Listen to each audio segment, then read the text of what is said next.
The storm was cold and loud. The ground shook beneath his boots, and the air smelled of smoke and blood. Darren had only landed on the alien world 3 days ago.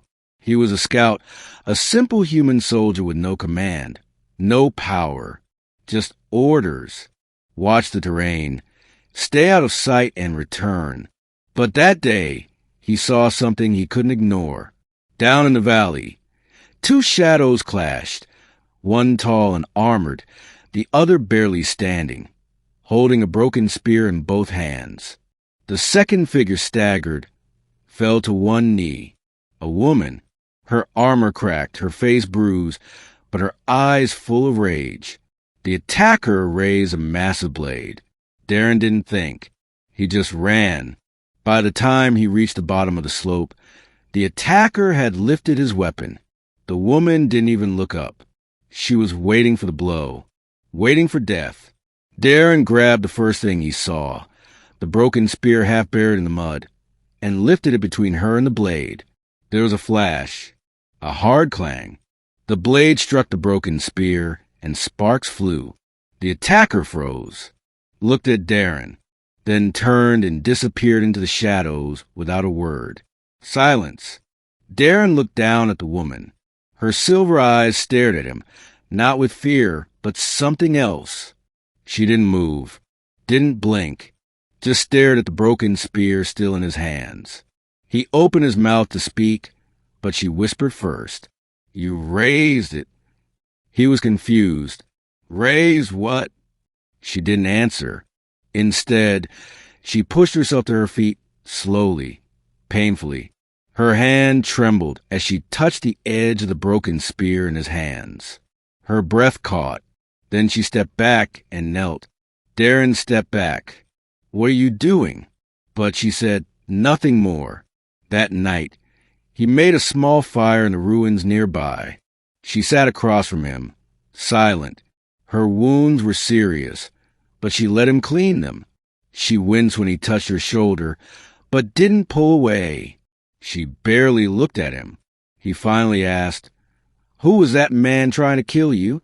She answered with a single word, Brother. The fire crackled. He waited, but she said nothing more. He wanted to ask why, but something told him she wouldn't explain. Not yet. Later, when the fire burned low and the wind grew strong again, she finally spoke. You don't know what you did. Darren looked at her. I was trying to help.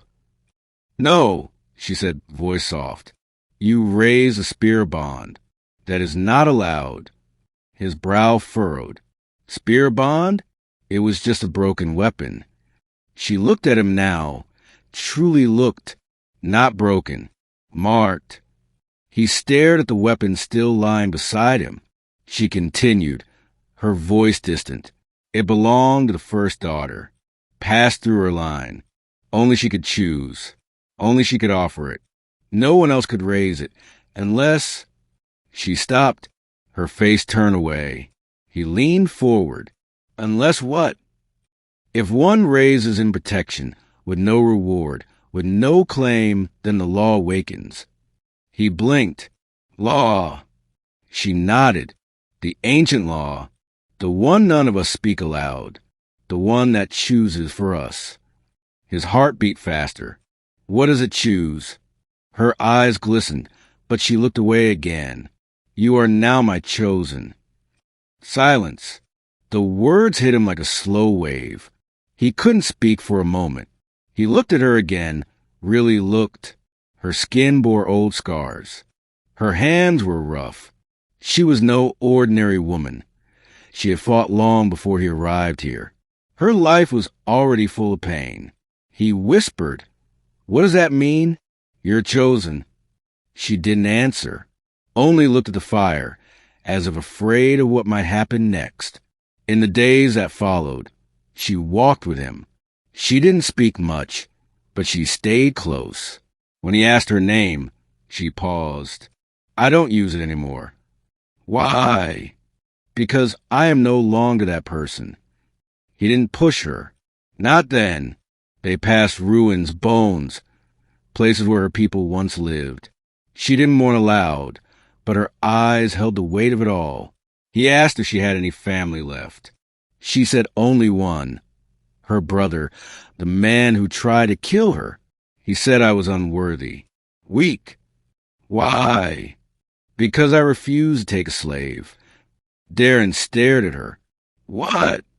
It is our way, she said bitterly. A warrior must bind a servant to their name, not for labor, but for control. It shows power. He didn't speak. I refused.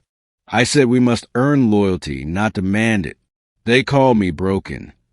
Darren looked at her hands again, calloused, bloodied, yet still gentle.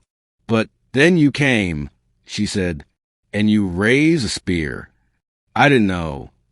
I know. Her voice had a strange tone, not anger, not relief, something deeper, a sadness that felt like a weight around her heart. That night, she did not sleep. Darren woke and found her sitting near a cliff, looking at the stars. He sat beside her. You never told me your name. She looked at him, then said softly, Vael. He nodded. I'm Darren. She gave a small smile. I know. He looked out at the stars. So what happens now, Vael? What does the ancient law demand? Her voice was quiet. It demands nothing. It simply declares, you are now bound to me, not as a slave, not as a soldier, as companion, shield, chosen one. He looked at her. What if I refuse? She smiled sadly. You already accepted when you raised a spear. Darren's heart was heavy, not because he didn't care, but because he didn't understand what it meant, what it would do to her, or to him. The next day, they reached the sacred ground. She called it the Hall of Sand. It was where the first daughters were buried. Vael walked among the stones silently. She placed her hand on one, then whispered something in her own tongue. Darren stood back, letting her have the moment. When she returned, her eyes were different, clearer, calmer. I must return, she said, to your people, to what's left of them. He nodded. Will they accept me?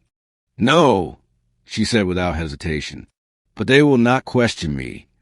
He frowned. Why? Because the spear chose, and I did not stop it.